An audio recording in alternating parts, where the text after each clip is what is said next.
हम एक आदमी और उसके बेटे को देखते हैं जो कि समंदर के किनारे मछलियाँ पकड़ने आए हुए थे। अभी उस आदमी के बेटे के रॉड में कोई भारी सी चीज फंस जाती है। उनको ऐसा लग रहा था कि जैसे उनके रॉड में कोई बहुत बड़ी मछली आ गई हो, मगर जब वो देखते हैं तो वो तो गाय का एक कटा हुआ सर था। ये देखकर वो लोग बहुत ज्यादा हैरान हो जाते हैं। मगर तभी एक बहुत बड़ी चीज समंदर में से इनके पास आ रही थी। जब ये पास आती है तो इनको पता चलता है कि ये तो बहुत बड़ी शार्क है। ये शार्क इनके ऊपर से ऊंची सी छलांग लगाती है और जमीन पर चलकर दोबारा से समंदर में चली जाती है। ये बात इन दोनों के लिए बहुत ज्यादा हैरान करने वाली थी कि आखिर एक शार्क जमीन पर कैसे चल सकती है। इसके बाद हमें इस मूवी की स्टोरी 3 दिन पीछे की दिखाई जाती है। हम पानी में बने हुए एक लैब को देखते हैं जहाँ पर कुछ साइंटिस्ट और डॉक्टर एक प्रोजेक्ट पर काम कर रहे थे। हम यहाँ पर इस लैब के हेड को देखते हैं जिनके अंडर ये सारा प्रोजेक्ट था। ये यहाँ पर अपने इन्वेस्टर्स को बता रहे थे कि हम एक कैंसर की मेडिसिन बना रहे हैं और साथ ही हम एक जेनेटिक मॉडिफिकेशन भी करने वाले हैं जिससे कि हमें ये मटेरियल बार बार मिलता रहेगा। इस पर एक इन्वेस्टर कहता है कि ये चीज तो बहुत ज्यादा खतरनाक हो सकती है, लेकिन इस लैब के हेड साइंटिस्ट को अपने एक्सपेरिमेंट पर पूरा यकीन था। इसके बाद यहाँ पर एक डॉक्टर अपनी कंट्रोल मशीन को भी दिखाता है जिससे ये लोग शार्क को कंट्रोल करते हैं। हम इसी लैब में एक लड़के को भी देखते हैं जिसका नाम इथन है। इसको शार्क के बारे में बहुत ज्यादा इन्फॉर्मेशन थी, इसलिए लैब के साइंटिस्ट और डॉक्टर्स ने इसको अपने साथ रखा हुआ था। अब लैब का हेड इस लड़के से यहाँ पर शार्क को बुलाने का कहता है। अब यहाँ पर ये लड़का एक रॉड से एक मरी हुई मछली को टैंक के ऊपर लटका देता है जिससे कि वो बहुत बड़ी शार्क अचानक से आकर उस मछली को खा जाती है। लेकिन अब ये सीन देखने के बाद यहाँ पर सबकी हालत खराब हो जाती है और यहाँ पर शार्क दोबारा से वापस चली जाती है। इसके कुछ वक्त के बाद यहाँ पर लैब का हेड एक्सपेरिमेंट के तीसरे फेज को स्टार्ट करने का कहता है। पर तभी यहाँ पर एक लड़की जो इस हेड के साथ काम किया करती थी वो इसको कहती है कि अभी तक हमें लेटेस्ट एक्सपेरिमेंट का रिजल्ट नहीं मिला, इसलिए इतनी जल्दी ऐसा कुछ करना खतरनाक भी हो सकता है। लेकिन उस हेड को किसी बात की भी फिक्र नहीं थी। वो तीसरे एक्सपेरिमेंट को स्टार्ट करने का कहता है। इसके बाद यहाँ पर सभी लोग शार्क में जीन्स ट्रांसफॉर्म करने के लिए तैयार हो जाते हैं। वो लैब से अपनी एक मशीन को शार्क के पास भेजते हैं जो वहाँ पर जाकर उसके जीन्स ट्रांसफॉर्म करती है। लेकिन यहाँ पर शार्क की नेचर बदल जाती है, लेकिन किसी तरीके से उनका ये एक्सपेरिमेंट सक्सेसफुल हो जाता है। अब इस बात से लैब के सभी लोग बहुत ज्यादा खुश होते हैं।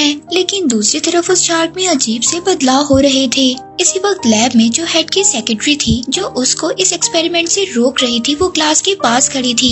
शार्क उस ग्लास के पास आने लगती है, लेकिन जब वो देखती है तो शार्क वहाँ से चली जाती है। तभी यहाँ पर लैब का हेड आता है। वो अपनी सेक्रेटरी से कहता है वो उसकी छोटी बच्ची को अपने साथ लेकर जा रहा था। वो उसको कहता है कि जब तुम फ्री हो तो उसको पिक कर लेना। इसके बाद यहाँ पर हम एक दूसरे डॉक्टर को फोन पर बात करते हुए देखते हैं। यहाँ पर अचानक से इमरजेंसी अलार्म ऑन हो जाते हैं। ये देखकर वो डॉक्टर सभी को अपने पास बुलाता है। यहाँ पर ये सभी लोग बहुत ज्यादा परेशान हो जाते हैं क्योंकि शार्क का हेल्थ इंडिकेटर ड्रॉप होने लगा था। ये सब देखकर वो लड़की जो लैब के हेड के साथ काम किया करती थी वो अपनी मशीन से शार्क के पास कुछ सिग्नल वेव करती है। लेकिन अब उस शार्क का हार्ट रेट बिल्कुल डाउन हो जाता है और ये सब लोग ये समझ रहे थे कि शार्क अब मर चुकी है। लेकिन वहाँ पर अचानक से वो शार्क उनके टैंकर में आ जाती है और वो वहाँ पर एक डॉक्टर को मार देती है। अब ये सब देखकर वहाँ पर सभी लोग बहुत ज्यादा डर जाते हैं और वो वहाँ पर अपने लैब में उस टैंक को फौरन बंद कर देते हैं। लेकिन अब यहाँ पर ये बात किसी को भी समझ नहीं आ रही थी कि वो शार्क अचानक से लोगों को क्यों खा रही थी। अब वो लड़का भी वहाँ पर आ जाता है जो शार्क के बारे में सारी इन्फॉर्मेशन रखता था। वो वहाँ पर डॉक्टर्स और साइंटिस्ट से आकर पूछता है कि आखिर तुमने शार्क के साथ किया क्या है। तभी वहाँ पर एक क्लासेस वाला डॉक्टर उसको बोलता है कि तुम्हें इस बारे में जानने की कोई भी जरूरत नहीं है। पर तभी वहाँ पर वो शार्क उनके लैब के ग्लास पर अटैक करने लगती है। ये सभी लोग ये समझ रहे थे कि ये शार्क उस ग्लास को नहीं तोड़ सकती क्योंकि वो बुलेट प्रूफ था। लेकिन अगले ही पल वो शार्क उस ग्लास को तोड़ देती है। यहाँ पर कोई भी कुछ नहीं कर पाता क्योंकि सब कुछ अचानक हो रहा था और कोई भी अपने आप को नहीं संभाल पा रहा था कि लैब में बहुत ज्यादा पानी आ गया था और सब लोग डूब गए थे। सबकी हालत बहुत ज्यादा खराब थी। अब कुछ देर बाद वो सभी लोग पानी से बाहर आते हैं। इसके बाद वहाँ पर इथन सभी को आवाज करने से मना करता है क्योंकि आवाज से शार्क अट्रैक्ट हो रही थी। और तभी गलती से वहाँ पर एक लड़की पानी में गिर जाती है और शार्क उस लड़की को मार देती है और खा जाती है। तभी वहाँ पर एक और डॉक्टर आवाज करने लगता है। अब शार्क उसकी तरफ अट्रैक्ट हो रही थी, मगर तभी वो लड़का ट्रैंकुलाइजर लेने जाता है, मगर बदकिस्मती से जहाँ पर ट्रैंकुलाइजर रखे हुए थे वो बिल्कुल लॉक हो चुका था। अब वहाँ पर वो लड़का उसके ग्लास को तोड़ देता है, जिससे कि शार्क उस आवाज से उसके पास आने लगती है। लेकिन तभी वो लड़का अपने आप को उस शार्क से बचा लेता है और वहाँ पर एक और मोटा लड़का जिसका नाम मोंटी था वो उसको बचा लेता है। फिर यहाँ पर ये लड़का ट्रैंकुलाइजर से उस शार्क पर शूट करता है, लेकिन इसका निशाना उस शार्क पर नहीं लग रहा था। ये शार्क उस मोटे लड़के पर अटैक करने वाली थी, मगर तभी वहाँ पर वो लड़का इस शार्क में ट्रैंकुलाइजर को लगा देता है, जिससे कि वो शार्क वहाँ पर बेहोश हो जाती है। अब ये लड़का जिसको शार्क के बारे में सारी इन्फॉर्मेशन थी वो सबको अपना एक प्लान बताता है। वो यहाँ पर सबको कहता है कि हमें यहाँ से जल्द से जल्द निकलना होगा। लेकिन ये सभी लोग यहाँ पर बहुत ज्यादा डर रहे थे, क्योंकि इन लोगों को पानी में से गुजर कर जाना था और पानी में अभी भी शार्क मौजूद थी जो कि बेहोश थी और वो किसी भी वक्त होश में आ सकती थी। लेकिन अब इन लोगों के पास कोई दूसरा ऑप्शन नहीं था, इसलिए अब उन सब लोगों को पानी में तैरकर दरवाजे तक जाना था। पर तभी यहाँ पर इनमें से एक लड़की के हाथ में से ब्लड आने लगता है और उस ब्लड की स्मेल से शार्क को होश आ जाता है। वो शार्क वहाँ पर उस लड़की को मार देती है। यहाँ पर सबकी हालत बहुत ज्यादा खराब हो जाती है। वहाँ पर जो चश्मे वाला डॉक्टर था वो अपने आप को बचाने के लिए एक दूसरे आदमी को शार्क के आगे फेंक देता है। अब यहाँ पर ये सभी लोग जब दरवाजे तक, वो दरवाजा पानी की वजह से बिल्कुल लॉक हो चुका था, जिसकी वजह से वो खुल नहीं रहा था। फिर वो लोग वहाँ पर अपने लैब में एक वेंटिलेशन को देखते हैं। अब उन लोगों को वहाँ पर वेंटिलेशन से बाहर निकलने का आइडिया आता है। फाइनली सभी लोग इस रास्ते से बाहर आ जाते हैं। अब इन सबको ये लग रहा था कि खतरा इनसे दूर हो चुका है, लेकिन जब वो जमीन पर दरारों को देखते हैं तो वो बहुत ज्यादा हैरान हो जाते हैं और ये लोग यहाँ पर समझ जाते हैं कि अभी भी कुछ ना कुछ गलत है। तभी यहाँ पर हम लैब के हेड की सेक्रेटरी को देखते हैं जिसका नाम सियोन था। अब उसको अपनी बेटी के बारे में याद आ रहा था जिसको लैब का हेड अपने साथ ले गया था। हम यहाँ पर उसकी बेटी को देखते हैं जो कि झूला झूल रही थी, पर तभी अचानक से उसके पीछे कोई हलचल होने लगती है और वो शार्क उड़ते हुए जमीन पर आ जाती है। उस शार्क को देखकर वो बच्ची बहुत ज्यादा डर जाती है और खुद को बचाने के लिए एक पाइप में चली जाती है, लेकिन ये शार्क उस पाइप को भी तोड़ देती है और उस बच्ची को खाने के लिए उसका पीछा करती है। तभी वहाँ पर वो लड़का इथन आकर उस बच्ची को बचा लेता है और सियोन के साथ वहाँ पर भागने लगता है। इथन वहाँ पर जब अपने लोगों के पास पहुँचता है तो सबको वो भागने का कहता है। पहले तो इन लोगों को समझ नहीं आ रही थी कि इथन ऐसा क्यों कह रहा है, मगर जब वो शार्क को जमीन पर भागता हुआ देखते हैं तो वो लोग हैरान हो जाते हैं। अब ये लोग भी फौरन वहाँ से भागने लगते हैं। अब जब ये लोग भागते हैं तो इन्हीं में से एक आदमी गिर जाता है और उसको शार्क पकड़ लेती है। अब उस आदमी को बचाने के लिए उसका दूसरा साथी उसको पकड़ने की कोशिश करता है, मगर वो शार्क उसको अपने साथ ले जाती है। अब वो लड़का यहाँ पर सभी को छुपा देता है और खुद शार्क के आगे भागने लगता है। वो शार्क जैसे ही उस पर अटैक करने वाली थी वो एक जगह पर लटक जाता है और वो शार्क अटैक करती हुई पानी में गिर जाती है। फिर वहाँ पर सियोन और मोंटी उसको बाहर निकालते हैं और वो वहाँ से भाग जाते हैं।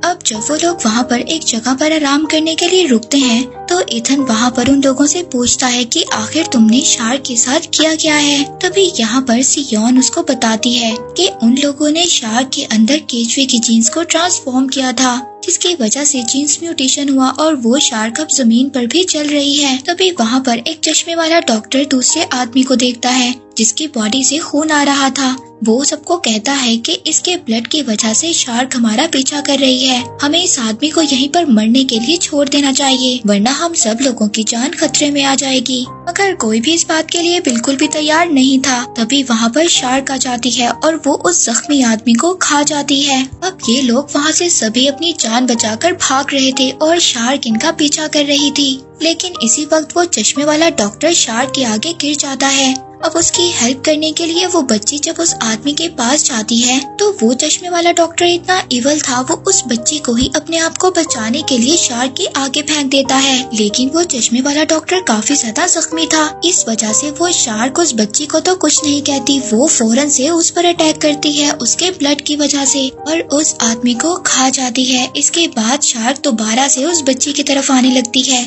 ये देखकर सभी लोग बहुत ज्यादा डर जाते हैं। पर तभी वहाँ पर उस लैब का हेड अपने कुछ आदमियों को लेकर आ जाता है। उसके आदमी अपनी गन से लगातार इस शार्क पर फायरिंग कर रहे थे। वो शार्क वहाँ से भागने लगती है, मगर ये लोग उसको अपने ट्रैप में फंसाने की भी कोशिश करते हैं, मगर ऐसा करना नामुमकिन था। मगर तभी इथन उस शार्क पर ग्रेनेड को फायर करता है, मगर जब अगली बार वो उसको फायर करने जाता है तो वो लैब का हेड ऐसा नहीं करने देता। वो साइंटिस्ट जो लैब का हेड था वो किसी भी कीमत पर इस शार्क को बिल्कुल जिंदा पकड़ना चाहता था। वो इस काम में इथन की हेल्प मांगता है, लेकिन इथन उसको साफ इनकार कर देता है। इसी बात पर वो लैब का हेड उनके ग्रुप मेंबर में से एक लड़की को शूट कर देता है और फिर सियोन पर भी गन पॉइंट कर लेता है। अब ये देखकर इथन को और ज्यादा गुस्सा आता है, लेकिन अब कोई भी चीज इनके कंट्रोल में नहीं थी, इसलिए इथन को इसकी बात माननी पड़ती है। इसके बाद ये सभी लोग एक बोट में समंदर में उस शार्क को ढूंढने के लिए जाते हैं। जब ये लोग समंदर में जाते हैं तो इनको पता चलता है कि उस शार्क ने बहुत ज्यादा लोगों को मार दिया है। सियोन यहाँ पर शार्क को ट्रेस करने की भी कोशिश करती है, मगर तभी उसको पता चलता है कि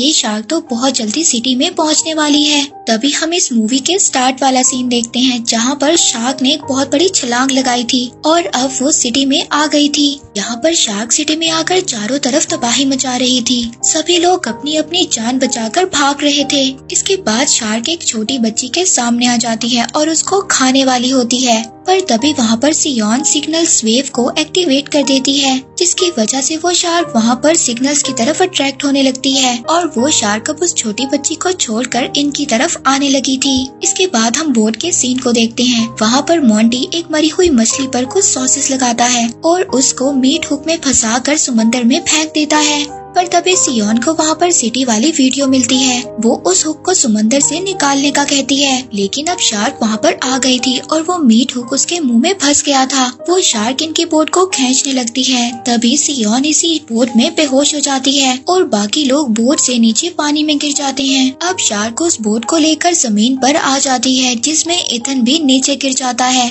अब शार्क उस बोट को लेकर, जिसमें सियोन भी थी, वो एक गुफा में चली जाती है। जब उसको वहाँ पर होश आता है तो वो अपने आप को एक गुफा में देखती है। फिर वहाँ पर सियोन अपनी कंट्रोलिंग डिवाइस निकालती है, लेकिन इसको शार्क का कोई भी सिग्नल नहीं मिल रहा था। ये देखकर सियोन उस शार्क को सिग्नल भेजने लगती है, मगर तभी इसको पता चलता है वो शार्क तो इसके पीछे है। पर तभी वहाँ पर लैब के हेड के लोग आ जाते हैं और उस शार्क पर फायर करने लगते हैं। वो लोग इस शार्क को हाई इलेक्ट्रिक वोल्टेज का शॉक देते हैं, जिससे वो शार्क वहाँ पर बेहोश हो जाती है। पर तभी वो लैब का हेड उस शार्क के पास आता है और उसको टच कर हंसने लगता है। पर तभी वहाँ पर इथन भी आ जाता है। वो सियोन को अपने साथ लेकर जा रहा था, पर तभी वहाँ पर वो लैब का हेड उन दोनों को रोक देता है। वो उनको बताता है कि असल में उसका मकसद एक बायो वेपन को बनाना था और वो ये कहता है कि मैं नहीं चाहता कि इसके बारे में किसी को भी पता चले, और वो अब वहाँ पर उन दोनों को भी मारने लगता है। पर तभी उसी वक्त वो शार्क भी होश में आ जाती है। वहाँ पर सभी लोग डर जाते हैं। वो शार्क अगले ही पल उस लैब के हेड को खा जाती है। ये देखकर सभी लोग अपनी जान बचाने के लिए बाहर भागते हैं, लेकिन इसी वक्त वहाँ पर शार्क इनके कुछ लोगों को मार देती है। तभी भागम दौड़ी में स्मोक वाले ग्रेनियर्स इनके नीचे गिर जाते हैं, जिससे वहाँ पर स्मोक हो जाती है और किसी को कुछ भी नजर नहीं आ रहा था। शार्क अब इस बात का फायदा उठाती है और वो शार्क इन सभी लोगों को मारने लगती है। लास्ट में एक आदमी बचता है जो अपनी 2 गन से फायरिंग कर रहा था।